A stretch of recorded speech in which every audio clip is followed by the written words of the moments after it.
আজকে আমরা দেখব কোন শ্রেণীর মধ্যমান, উচ্চসীমা, নিম্নসীমা নির্ণয় সংক্রান্ত একটি প্রশ্ন। প্রশ্নটি হলো অবিন্যস্ত উপপাদ্যের সর্বোচ্চ মান 95 এবং পরিসর 64 হলে নিম্নসীমা মানটি নির্ণয় করো। এক্ষেত্রে যেহেতু উচ্চসীমা এবং পরিসর দেওয়া আছে, নিম্নসীমা নির্ণয় করার জন্য বলা হয়েছে, সেই জন্য আমরা পরিসরের সূত্র দিয়ে নিম্নসীমা নির্ণয় করব। এই জন্য প্রথমে আমি যে মানগুলো দেওয়া আছে এই মানগুলো লিখবো। এখানে দেওয়া আছে সর্বোচ্চ মান 95 এবং পরিসর 64। তো আমি এই দুটো মান লিখবো।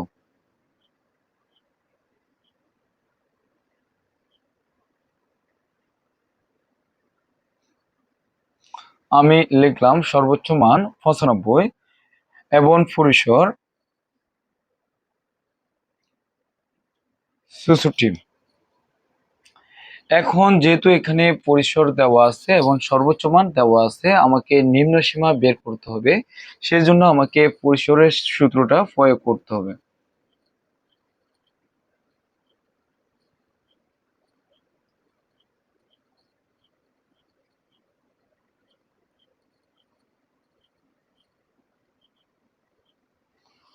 পরিসরের সূত্রটি হচ্ছে সর্বোচ্চ মান বিয়োগ সর্বনিম্ন মান যোগ 1।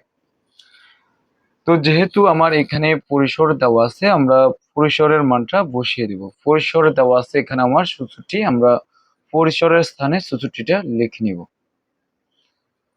তারপর এখানে সর্বোচ্চ মান দেওয়া আছে 95, আমরা সর্বোচ্চ মানের স্থানে 95টা লিখে নিব।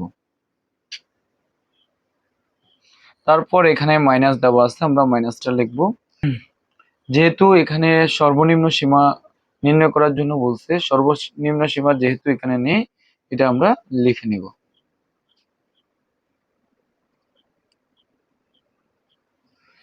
তারপর আমাকে এইখানে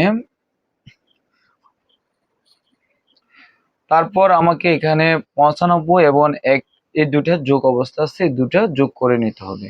95 1 এই দুটা যোগ করলে হবে আমার 96। আমি এটা লিখবো। তারপর নিম্নসীমা যেভাবে আছে এভাবে আমাকে লিখতে হবে। এখানে এখানে সর্বনিম্ন মান আছে বিয়োগ অবস্থায়। সর্বনিম্ন মানকে যদি আমি পক্ষান্তর করি তাহলে এটা হয়ে যাবে যোগ অবস্থায়। তারপর এখানে 96 যেভাবে আছে সেভাবে রেখে দিলাম।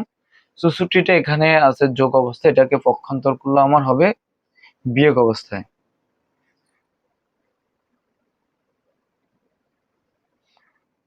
এখানে 96 থেকে 64 বাদ দেওয়ার পর এখানে আর অবশিষ্ট থাকে 32। তার মানে আমার সর্বনিম্ন মান হচ্ছে 32।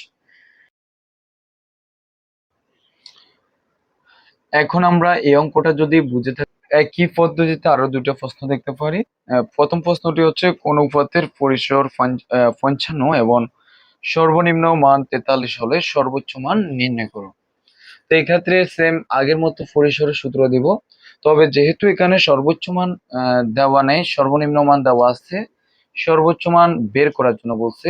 তো আমরা একটু আগে পরিসরের সূত্রে দেখেছিলাম সর্বোচ্চ মান বিয়োগ সর্বনিম্ন মান যোগ 1।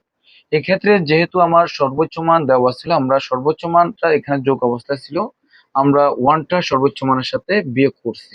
কিন্তু এখন যে প্রশ্নটা আমি তোমাদেরকে দেখিয়েছি, এখানে দেখো সর্বোচ্চ মান দেওয়া নেই, সর্বনিম্ন মান দেওয়া আছে এবং পরিসর দেওয়া আছে। তো এই ক্ষেত্রে তোমরা দেখো পরিসরের সূত্রে সর্বোচ্চ মানটা ছিল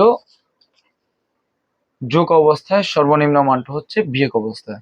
যেহেতু একটা এখানে যোগ অবস্থা আছে, সর্বনিম্ন মান দেওয়া আছে, সেহেতু সর্বনিম্ন মান থেকে একটা আমাকে বিয়োগ করতে হবে।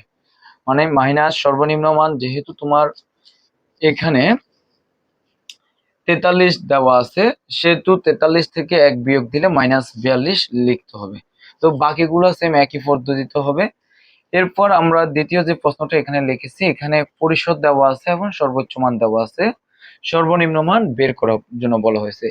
এক্ষেত্রে তোমরা আমি যে প্রশ্নটা করে দিয়েছি একইভাবে শুধু সংখ্যাগুলো চেঞ্জ করে নিলেই হবে। আশা করি তোমরা বুঝেছো। যদি বুঝে না থাকো তাহলে আমাকে কমেন্টের মাধ্যমে জানাতে পারো।